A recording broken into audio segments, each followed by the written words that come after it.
So summer movie season is officially here, and I still got more than 2 months of school left, but anyway, what's more important than the movies?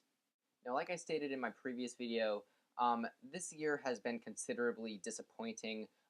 Really, a ton of movies that, I was really, really excited for have been just huge letdowns, and I haven't seen that many movies that I loved, especially compared to previous years we've had. So really, all I need is for all these summer movies to impress me, or else I don't know what I'm gonna do. But yeah, didn't exactly make my top 10 most anticipated of the summer. But I mean, if this wasn't great, I mean, it's not like I wouldn't be disappointed. This is freaking Iron Man 3, guys. And unfortunately, disappointment was becoming more and more what this movie looked like, at least in the couple days preceding the movie's release. Because I mean, at first we got this really, really awesome trailer released. I really, really liked how, like I said before, how it looked like it was taking itself really seriously. It looked really brooding, kind of.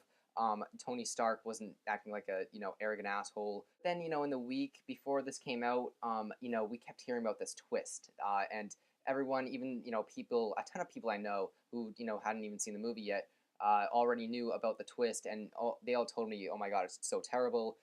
And that's kind of what everyone who went into this movie was kind of afraid of, was just the twist being absolutely ridiculously stupid. Now we will discuss this later, but was this movie a disappointment? No, no, it wasn't. It really actually wasn't at all. Now my thoughts on the first two Iron Man movies are really similar to everyone else's. I don't love the first one as much as everyone else did, but I thought it was really good. Of course, it was a great starter to the Avengers franchise.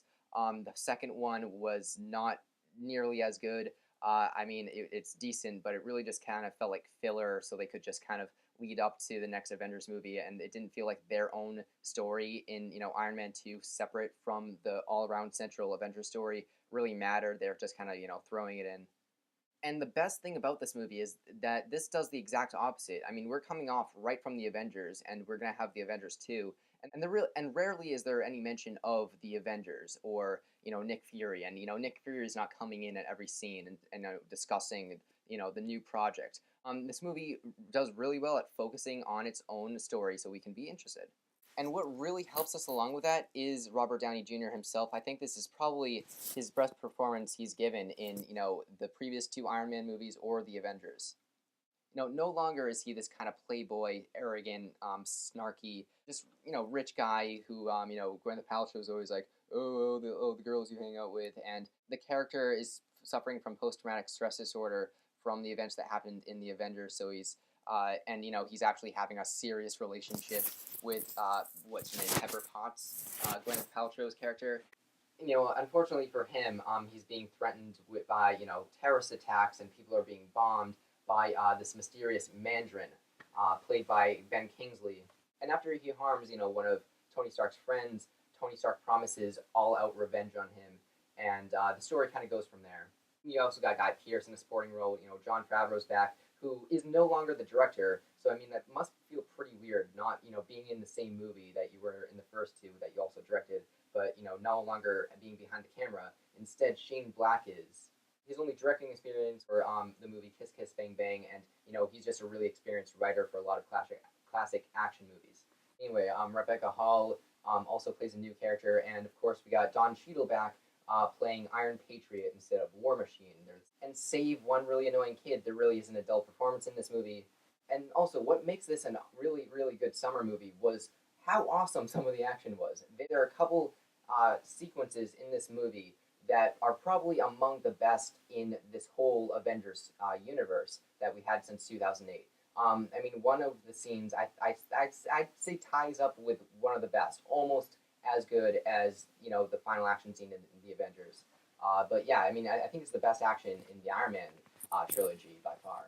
However, for every great thing in this movie, there just had to be a negative.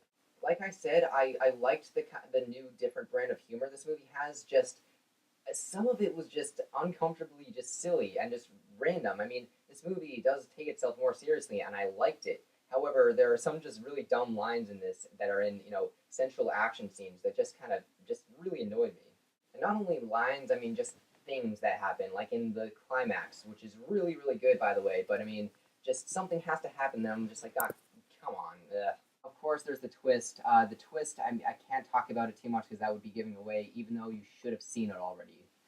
The way it was done was way too comical. It kind of just ruins one main aspect of this movie. You know, it's an aspect that's important in every movie, and it just kind of gives it a giant middle finger and says, we're just going to do that. Luckily, after that, it kind of, picks itself up again, and, we do definitely care for the story, even though I was worried that I wouldn't when it actually did happen. And yeah, comic book fans, they've already seen the movie. They're pissed. I know they're pissed. I haven't talked to many, but I know they must be pissed off at that. But I'm not a comic book fan, so I don't give two shits.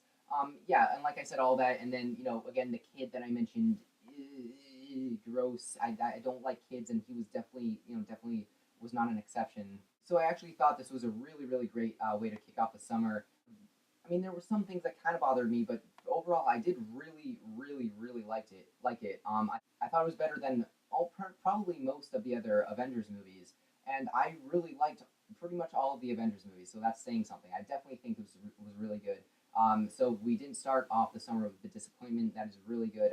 I hope everything else is really, really great. Next week, The Great Gatsby comes out, which I think kind of looks like shit.